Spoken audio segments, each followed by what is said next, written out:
बिस्मिल्लाहिर्रहमानिर्रहीम, अस्सलाम वालेकुम। आप देख रहे हैं programme news night with Anika Nasar. एक बार फिर रस्ता कशी पंजाब के सूबे के अंदर सबसे ज्यादा देखी जा रही है। एक महीना एक दिन गुजर चुका है पंजाब की असेंबली को तहलील हुए 90 दिन के अंदर अंदर इंतखाबात कराने हैं, लेकिन इंतखाबात की दूर दूर तक अभी कोई निशानी नजर नहीं आ रही है।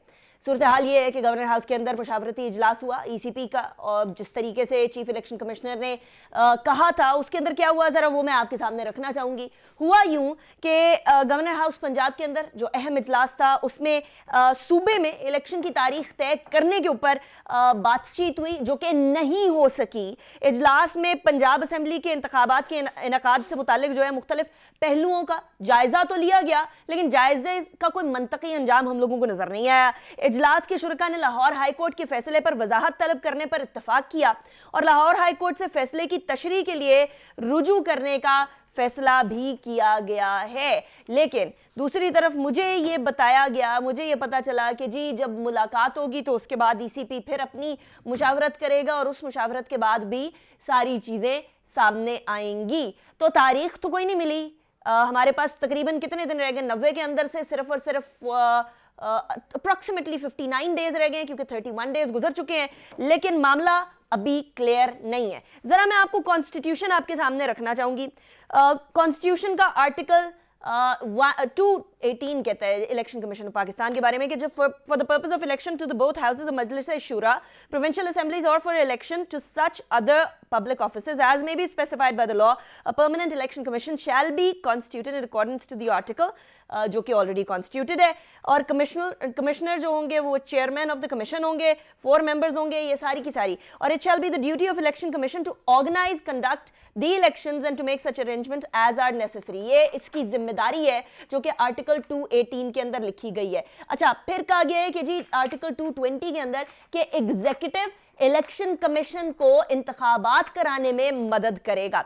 इसके बाद है article 224 time of by elections, दूसरे इंतखाबात और बाय इलेक्शंस के टाइम के बारे में कहते हैं जी uh general elections to the national assembly और a provincial assembly shall be held within a period of 60 days. ये जनरल इलेक्शन की बात हो रही है। फिर 1A कहता है 224 का कि on dissolution of the assembly on completion of its term और in case it is dissolved under Article 58 और Article 112, the President national assembly के फॉर्म में और गवर्नर्स प्रोविंशियल असेंबली के सूरत के अंदर एज द केस में भी shall appoint a caretaker cabinet. ये केयरटेकर कैबिनेट के बाद 90 दिन के अंदर अंदर इंतखाबात कराने हैं। ये बात बड़ी वाज़े तौर पर लिखी गई है। ये सारी की सारी चीज़ें हमारे सामने हैं। और इंटरेस्टिंग बात ये है कि नोटिफिकेशन ऑफ इलेक्शन प्रोग्राम के बारे में भी मैं बता दूं जी कि द प्रेसिडेंट और ये सेक्शन 57 रूल इलेक्शन रूल 2017 के हिसाब से क्या है वो भी मैं आपके सामने रख रही हूँ। Notification of election programme, the president shall announce the date और dates of the general election after consultation with the commission within 7 days of the announcement after the section 1 the commission shall be notified in the official gazette and by publication on its website, call upon the voters and notified assembly constituents cease to elect their representative in accordance with the election program। अच्छा, इसके आगे obviously सारी चीज़ें आती हैं। Alteration of the programme के बारे में भी लिखा जाता है कि अगर इंतखाबात का जो प्रोग्राम है वो चेंज हो जाए तो फिर क्या होता है। कॉन्स्टिट्यूशन के अंदर एक बात बड़ी वाज़ेह तौर पर लिखी है कि 90 दिन के अंदर इंतखाबात कराने। 90 दिन के अंदर इंतखाबात कराने के हवाले से तमाम कॉन्स्टिट्यूशनल माहिरीन एक पेज पर हैं, लेकिन क्या हुकूमत इस सेम पेज पर है या नहीं? आज बिलावल भुट्टो जरदारी साहब ने फरमाया कि इस साल कॉन्स्टिट्यूशन ऑफ पाकिस्तान की गोल्डन जुबली मनाई जा रही है, लेकिन क्या इस साल कॉन्स्टिट्यूशन का मजाक उड़ाया जाएगा या कॉन्स्टिट्यूशन को फॉलो किया जाएगा? वेरी इंपॉर्टेंट क्वेश्चन मैं अपने तमाम मेहमानों के सामने रखना चाहूंगी। मेरे साथ इस्लामाबाद स्टूडियोज में मौजूद हैं कैसर अहमद शेख साहब, पाकिस्तान मुस्लिम लीग नून के सीनियर रहनुमा। बहुत शुक्रिया कैसर साहब, आपने हमें ज्वाइन किया। Pleasure having you in the show. हमारे साथ जमशेद इकबाल चीमा साहब मौजूद हैं, पाकिस्तान तहरीक इंसाफ के रहनुमा। बहुत शुक्रिया चीमा साहब, आपने भी ज्वाइन किया। ब्रिगेडियर मोहम्मद साद साहब भी हमारे साथ मौजूद हैं, senior defence analyst and political commentator as well. बहुत शुक्रिया, आपने भी हमें ज्वाइन किया। It's a pleasure having you in the show as well. Qaiser साहब, सबसे पहले आपकी तरफ ही सवाल लेकर आऊंगी। कॉन्स्टिट्यूशन अव्वलीन तरजीह रखता है जब मामलात आते हैं प्रोसीजर्स के, और प्रोसीजर बड़ा क्लियर है कि जब डिसॉल्व हो गई असेंबली तो 90 दिन के अंदर इंतखाबात करा दें। आज गवर्नर साहब के साथ मुलाकात थी, तारीख अभी तक कोई नहीं आई। हुकूमत 90 दिन के अंदर इंतखाबात करा रही है या फिर राह फरार इख्तियार कर रही है? हुकूमत का क्या काम इलेक्शन कराना? हुकूमत थोड़ी इलेक्शन गवर्नर ने डेट नहीं देनी। गवर्नर का डेट तो उसने नहीं डिसॉल्व की असेंबली, और इलेक्शन कमीशन का काम है, दे दे डेट और देंगे डेट। गवर्नर ने डेट नहीं देनी? नहीं, वो मिलके अगर आज वो मीटिंग की है, मुझे नहीं पता गवर्नर ने देनी है कि कॉन्स्टिट्यूशन आप बता दें। कॉन्स्टिट्यूशन अगर कहता है गवर्नर तो देंगे फिर डेट। वो जो कॉन्स्टिट्यूशन में है वो तो होगा ना। और जो अदालतों में फैसला हो रहा है, कोई किसी किस्म की कोई ले तो लाल उसमें तो है नहीं।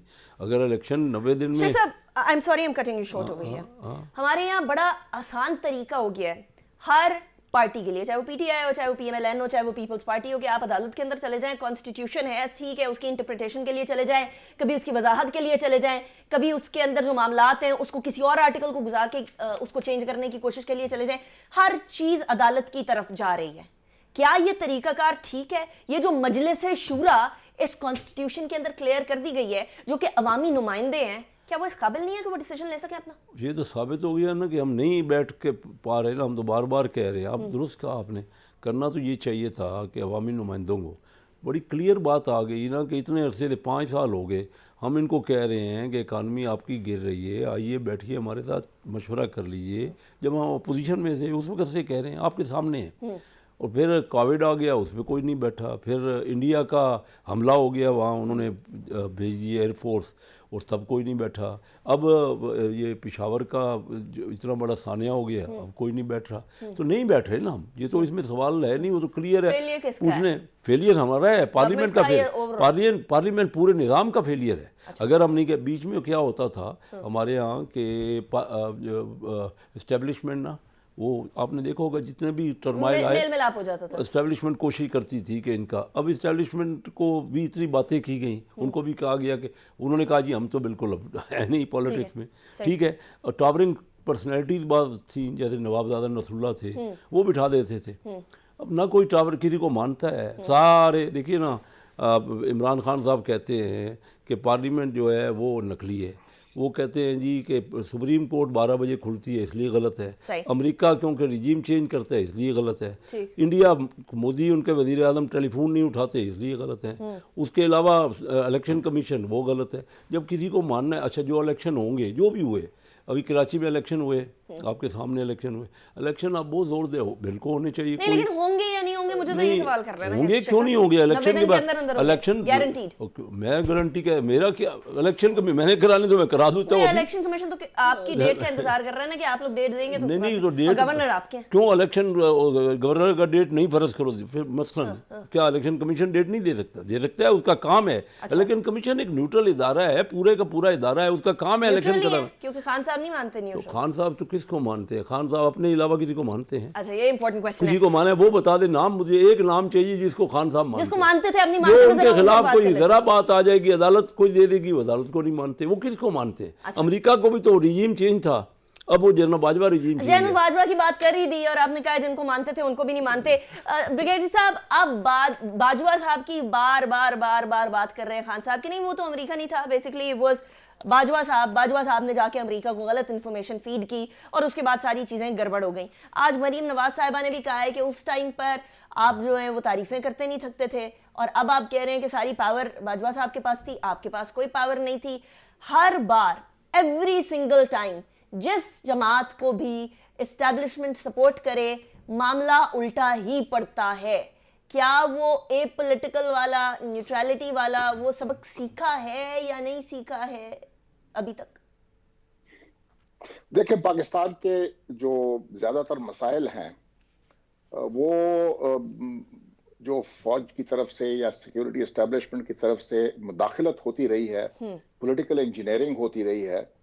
1951 से, ये जनवरी 51 में जब फील्ड मार्शल अयूब खान या उस वक्त जनरल अयूब खान साहब ने जो है कमान संभाली, पाकिस्तान आर्मी की CNC बने, उस वक्त से मामलात जो है ये किसी न किस तरीके से वो रहते हैं। और एक जेन्युइन, अगर मैं सिर्फ समझता हूँ कि जिसमें सिक्योरिटी एस्टेब्लिशमेंट का रोल नहीं था, वो जुल्फिकार अली भुट्टो साहब की हुकूमत थी, जो दिसंबर 1971 से लेके तो जुलाई 77 तक थी, और वो भी फिर उसी सिक्योरिटी एस्टेब्लिशमेंट के जरिए जो है उनकी हुकूमत का तख्ता उलट दिया गया।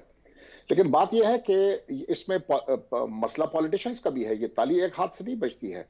सिक्योरिटी एस्टेब्लिशमेंट अगर मुदाखलत करती है तो पॉलिटिशियंस उसके साथ बहुत तैयार होते हैं काम करने के लिए। आप सिर्फ जनरल बाजवा साहब को देख लें, मतलब है कि इमरान खान साहब क्या कहते थे जब ये इख्तिदार में थे, वो तो कहते सब कुछ मैं कर रहा हूँ, मैं जिम्मेदारी लेता हूँ, मैं रिस्पॉन्सिबल हूँ।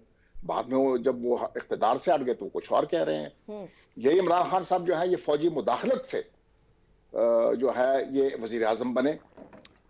इस तरह अगर आप नवाज शरीफ को ले लें, वो भी फौजी मुदाखलत से बने, बाद में जब फौजी मुदाखलत से बाहर निकले तो उन्होंने भी बुरा भला कहना शुरू कर दिया। तो ये आप हमारे मतलब है कि इसकी हालत देख लें किस नतीजे पे हम पहुंच गए। और उसमें मैं ये नहीं कहता हूं कि जो फौज का इदारा है वो इससे आप उसको क्लीन चिट दे सकते हैं, वो इक्वली इन्वॉल्व है। सही, ये सब इक्वली इन्वॉल्व है, जितने भी ये पावर हंग्री पॉलिटिशियंस हैं, पावर हंग्री जनरल्स हैं, ये सारे इन्वॉल्व हैं। इन्होंने इस मुल्क को इस हालत पे ले आए कि अभी आपको कॉन्स्टिट्यूशन का पता नहीं चलता, हर एक आदमी अपनी इंटरप्रिटेशन कर रहा है।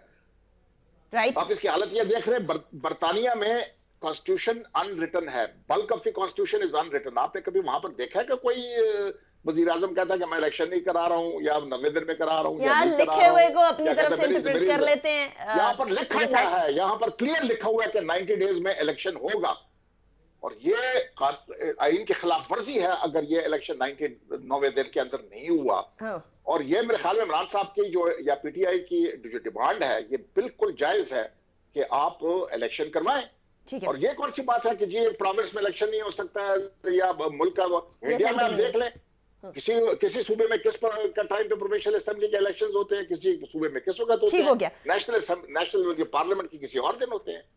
नहीं, लेकिन पाकिस्तान में नहीं हो सकता क्योंकि नहीं कराने। बस ठीक है। जमशेद चीमा साहब मुझे ये बताइएगा, चीमा साहब मुझे ये बताइएगा, आज भी तारीख नहीं मिली, 31 दिन गुजर चुके हैं पंजाब की असेंबली को रिजॉल्व हुए हुए। पंजाब के अंदर सिचुएशन भी कुछ इस तरह से है कि केयर टेकर सेटअप पे कब तक चलाएंगे, 3 महीने के बाद तो इंतखाबात करने ही करने पड़ेंगे। अब अदालत की तरफ सबकी नजरें हैं ऑब्वियसली, लेकिन ये अदालत की तरफ नजरें जाने से पहले चीजें सॉल्व हो जानी चाहिए थी। क्या आपकी नज़र में, क्योंकि आप भी वहीं बैठे हुए हैं, क्या आपकी नज़र में इस टाइम पर रुकावट है जो कि आज की मुलाकात के अंदर भी हमें कोई डेट सामने फिक्स होते हुए नज़र नहीं आई है? इतनी इससे जल्दी तो लोगों की शादी की डेट तय हो जाती है जितनी देर हमें इंतखाबात में लिखा हुआ कॉन्स्टिट्यूशन में ये नज़र आ रहा है कि 90 दिन के अंदर करानी है, लेकिन वो डेट नहीं सामने आ रही। जमशेद चीमा साहब। ठीक है चीमा साहब, आपको जी चीमा साहब इफ एंड वर्ड्स में बात कर रहे थे कि वो फलां के साथ नहीं बैठते, फलां के साथ बैठते हैं, उनका ये भी कसूर है, ये भी नुक्स है, ये भी नुक्स। बेसिकली देखें, ये आईने पाकिस्तान के सामने हमारा पॉलिटिकल पार्टी को का रवैया देखना, फौज का देखना, इलेक्शन कमीशन का देखना, किसी बंदे के कंडक्ट को देखना, ये तो काम ही नहीं है। आईने पाकिस्तान तो एक सेपरेट चीज है जिसपे अमल दरामद करने के सारे पाबंद हैं। अब अगर आईने पाकिस्तान में अमल नहीं हो रहा तो उसकी राह में रुकावट है इस वक्त कह लें इलेक्शन कमीशन और उसकी पुश्तीबानी कर रही है एस्टेब्लिशमेंट। अब एस्टेब्लिशमेंट अगर इलेक्शन की राह में रुकावट बन गई तो एक ही तरीका हो सकता है कि आप यहाँ मार्शल लॉ लगा दें, आप यहाँ पे आप कह लें कोई एमरजेंसी लगा दें।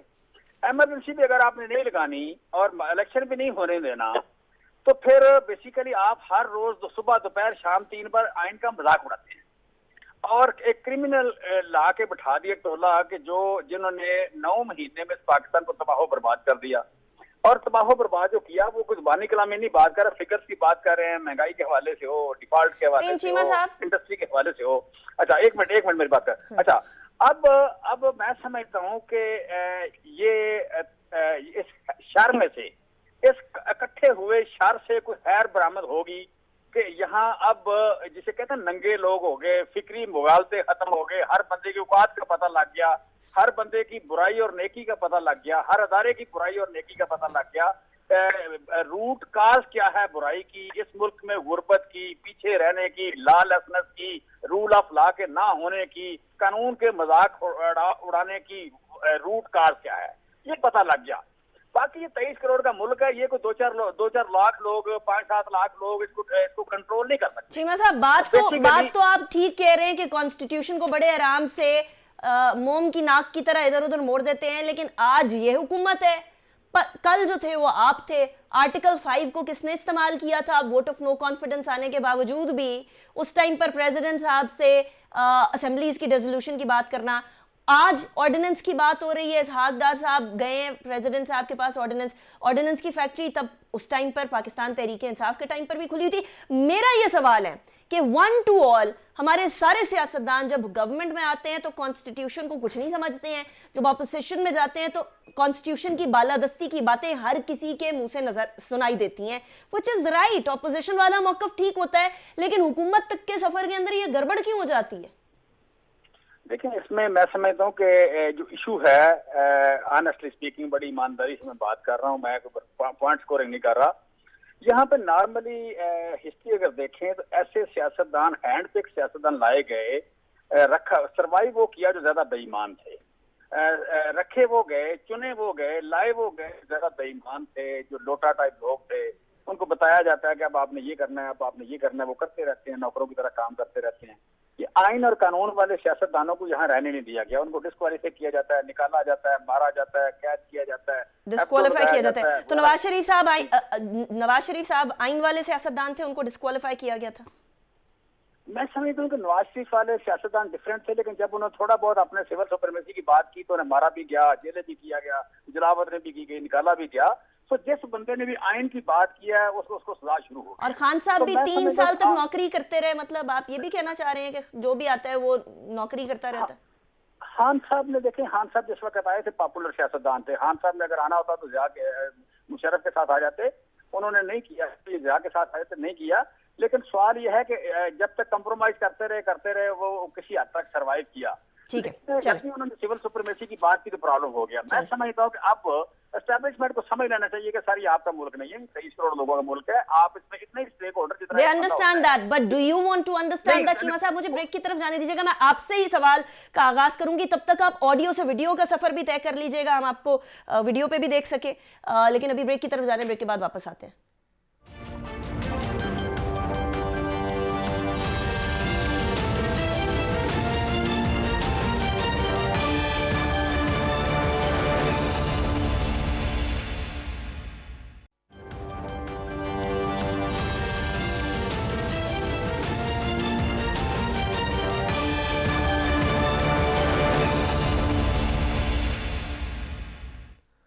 Welcome back after the break. Break पे जाने से पहले हम बात कर रहे थे कि पाकिस्तान की सियासत के अंदर वो मेच्योरिटी तो नहीं आ रही जहां सब मिलकर बैठकर पाकिस्तान के भले के लिए बात करना शुरू करें।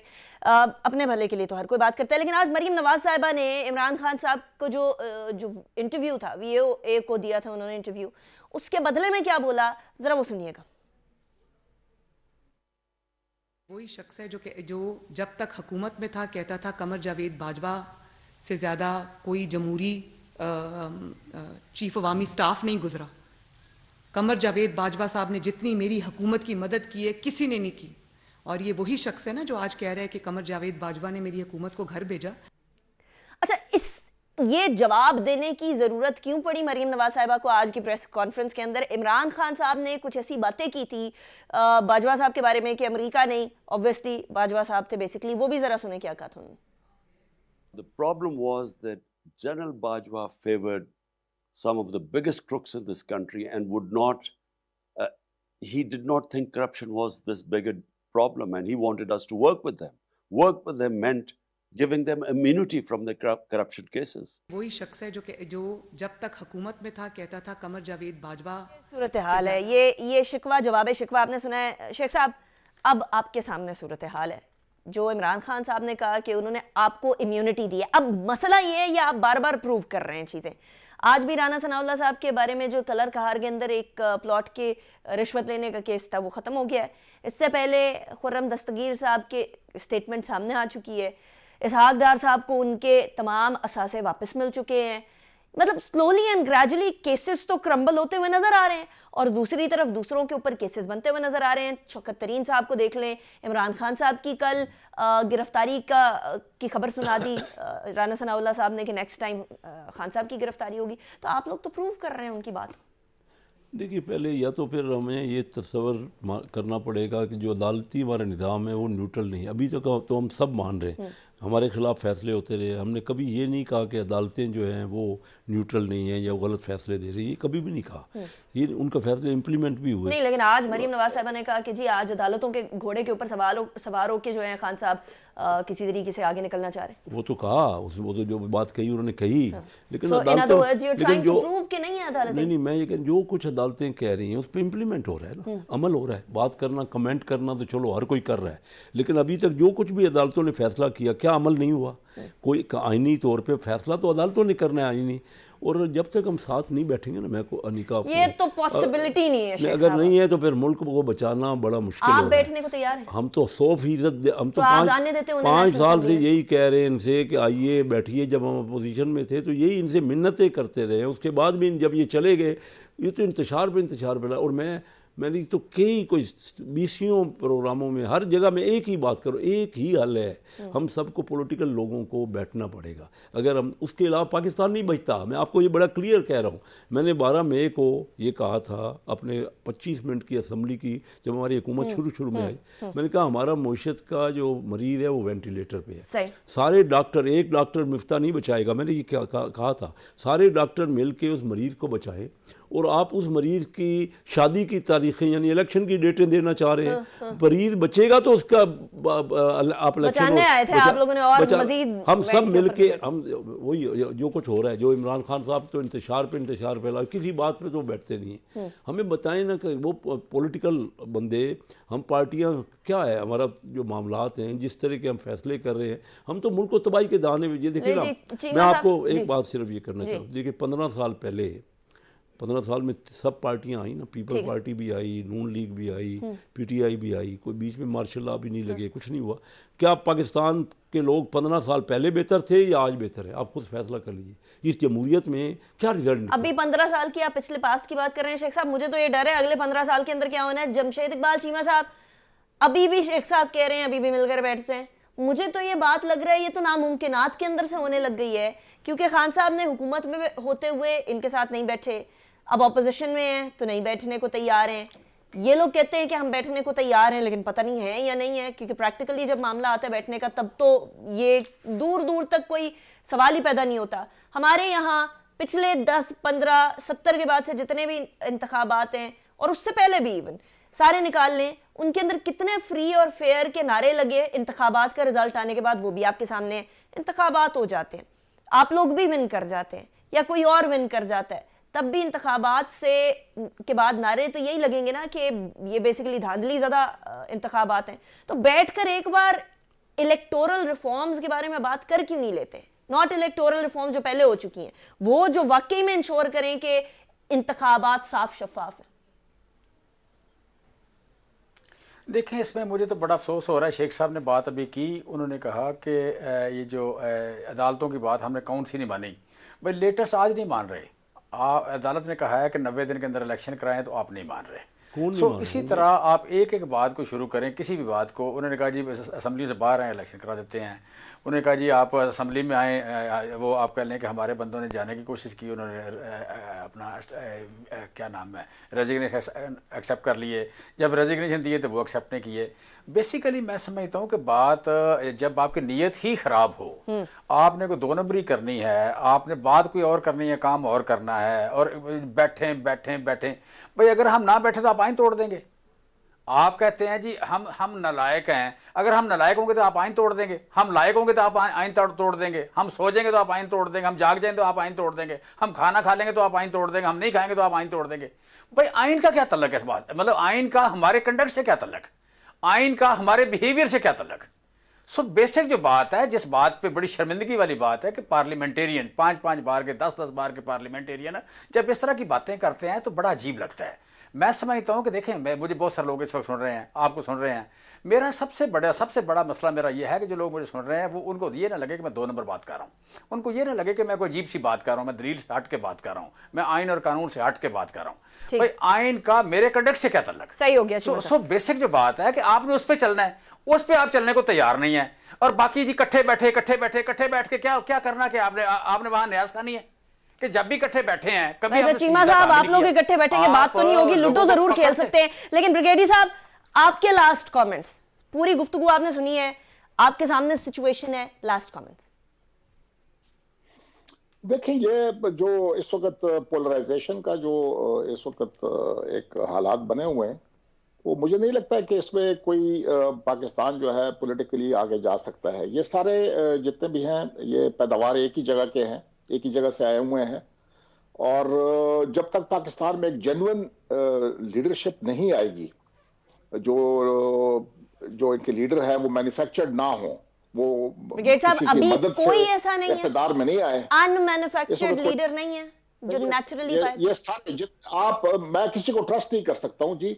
बात यह है कि ये जब इक़्तिदार में होते हैं, आपने खुद भी बात की, जब इक़्तिदार में होते हैं तो ये कुछ और बात कर रहे होते हैं, जब ये ऑपोजिशन में चले जाते हैं तो कुछ और बात कर रहे होते हैं, फिर उसूलों की बात कर रहे होते हैं, फिर आप उसकी बात कर रहे हैं। ये पूरा सिस्टम जो है ना, जो हाइब्रिड सिस्टम है, ये सस्टेनेबल नहीं है। ठीक है। और इसको किस तरह इसमें से निकलना है, इतने आसानी से इसमें से निकलना भी मुश्किल है, क्योंकि डोमेस्टिकली भी आप बीच में से नहीं निकल सकते, बैनुल अक़वामी तौर पर आप नहीं निकल सकते हैं। मुझे आप ये बताएं कि जब आप सऊदी अरब से बात करते हैं, वो फौज से बात करना चाहते हैं, आप चीन से बात करना चाहते हैं, वो फौज से बात करना चाहते हैं, क्योंकि पॉलिटिशियंस को तो वो ट्रस्ट नहीं करते हैं। That's very true. That's very true. Brigadier Saad साहब, बहुत शुक्रिया आपने ज्वाइन किया। Your point is very valid. Qaiser Ahmed Sheikh साहब, जमशेद इकबाल चीमा साहब, बहुत शुक्रिया आपने ज्वाइन किया। अभी ब्रेक की तरफ जाएंगे। ब्रेक के बाद शब्बर जैदी साहब हमारे साथ मौजूद होंगे। मुल्की मईशत, IMF से माहिदात और ऑर्डिनेंसेस की एक और फैक्ट्री तो नहीं खुलने लगी। ब्रेक के बाद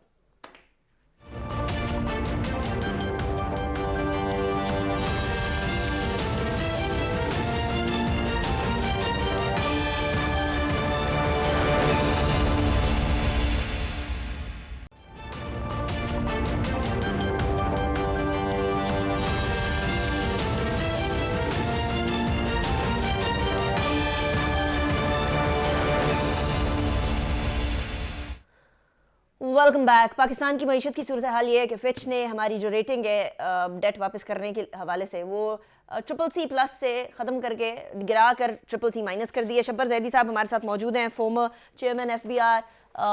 Shabbar sahab, thank you very much for joining me in my show once again. आपने एक आर्टिकल लिखा है कि IMF की ट्रेंच के बाद क्या होगा। आपने कहा है जी कि पाकिस्तान अपने फोर्सिएबल फ्यूचर के अंदर अपनी डेट सर्विसिंग के लिए और इंपोर्ट को फाइनेंस करने के लिए, यानी इंपोर्ट के लिए भी पैसे नहीं है, कर्जा वापस देने के लिए भी पाकिस्तान के पास पैसे नहीं है, जो एक्सपेक्टेड इनफ्लोज हैं। शब्बर साहब, ये तो एक खतरे की घंटी है कि आने वाले इनफ्लोज से भी हम ये काम नहीं कर सकेंगे, तो हम करेंगे क्या फिर? देखिए, जो पाकिस्तान की पोजीशन है उसमें जो मैंने लिखा है बिल्कुल यही फैक्ट है। अब इसमें हमारे पास दो तरीके हो सकते हैं इसको बैलेंस करने के लिए। या तो हम अपनी इंपोर्ट को सब्सटेंशियली कम करें, एक्सपोर्ट को बढ़ाएं, या फिर हम फॉरेन डायरेक्ट इन्वेस्टमेंट लाएं, या तीसरा हम लोन लें। अब फॉरेन डायरेक्ट इन्वेस्टमेंट हमारे मुल्क में आ नहीं रही है, लोन हमें कोई देने को तैयार नहीं है। अब हमारे पास यही तरीका रह गया है कि हम अपनी इंपोर्ट को कम करें और बैलेंस करें, और कोई इमीडिएट तरीका हमारे पास है नहीं। एक्सपोर्ट का जो इंक्रीज है वो इमीडिएटली नहीं आ सकता। मगर पाकिस्तान में बदकिस्मती ये है कि जब आप इंपोर्ट को कम करते हैं तो ऑटोमेटिकली एक्सपोर्ट भी कम हो जाती है। तो पाकिस्तान की इकोनॉमी बड़ी इंपोर्ट लेड इकोनॉमी है। तो मैं सिर्फ शॉर्टली ये कह सकता हूं कि IMF ट्रांच, अभी तो IMF ट्रांच के आने के ऊपर भी बड़े सवालात हैं, मगर मेरा ख्याल है वो आ जाएगी। उसके बाद भी पाकिस्तान की मुश्किलात खत्म नहीं हुई है, बल्कि मुश्किलात का आगाज होगा बेसिकली। राइट। अच्छा, मुझे बताइएगा फिर मुश्किलात के आगाज हम लोग कितने 23वें हम प्रोग्राम के अंदर IMF सोल्यूशन हम लोगों ने कोई निकाला नहीं है अभी तक, फोरसाइट हमारी है नहीं, वी डोंट नो कि हम क्या करने वाले हैं इसके बाद। यानी फिर से IMF, खान साहब भी कहते हैं मैं आऊंगा, IMF के पास जाऊंगा, ये गवर्नमेंट भी आएगी, ज़ाहिर है IMF के पास जाएगी। मरियम नवाज साहबा कहती हैं कि IMF को आंखें दिखाएं, करें क्या? देखिए, बात ये ना कि आंखें दिखाने को बिल्कुल मैं भी तैयार हूं, मगर आंखें दिखाने वाले के पास पैसे होने चाहिए ना। अब जो हमारे दोस्त, जिसको हम दोस्त मुल्क कहते हैं, चाइना और सऊदी अरेबिया और UAE, उन्होंने भी कहा है कि हमारा लोन सिर्फ उस वक्त रिशेड्यूल होगा जब आप IMF के प्रोग्राम में जाएंगे। तो इसका मतलब है IMF का प्रोग्राम में जाना हमारी मजबूरी बन चुका है। जो कोई भी आदमी इस वक्त ये कह रहा है कि IMF प्रोग्राम में नहीं जाना चाहिए, वो पाकिस्तान की मईशत को नहीं समझता और ना वो दुनिया की मईशत को समझता है। अच्छा, अब सवाल ये है अनिका, जो मसला आ गया वो ये आ गया है कि जो पॉलिटिकल गवर्नमेंट इस वक्त मौजूद है और जो पॉलिटिकल गवर्नमेंट आइंदा आने वाली है, उसमें उनके पास ताकत नहीं होगी कि वो बीमारी का इलाज कर सकें। मैं ये नहीं कह रहा कि डेमोक्रेसी बुरी चीज है, मगर डेमोक्रेसी के अंदर पाकिस्तान में इतनी मजबूती नहीं है कि वो पाकिस्तान की सिस्टम में सर्जरी कर सके। तो फिर सर्जरी कौन कर सकता है शब्बर साहब? सर्जरी उस वक्त हो सकती है जब पाकिस्तान के 6 स्टेक होल्डर एक साथ बैठें, और वो 6 स्टेक होल्डर हैं politician, judiciary, media, bureaucracy, army, IMF and America. जब तक ये 6 स्टेक होल्डर एक साथ नहीं बैठेंगे, पाकिस्तान मुश्किलात से नहीं निकल सकता। और इनको साथ बिठाने का काम पाकिस्तान में सिवाय आर्मी के और कोई नहीं कर सकता।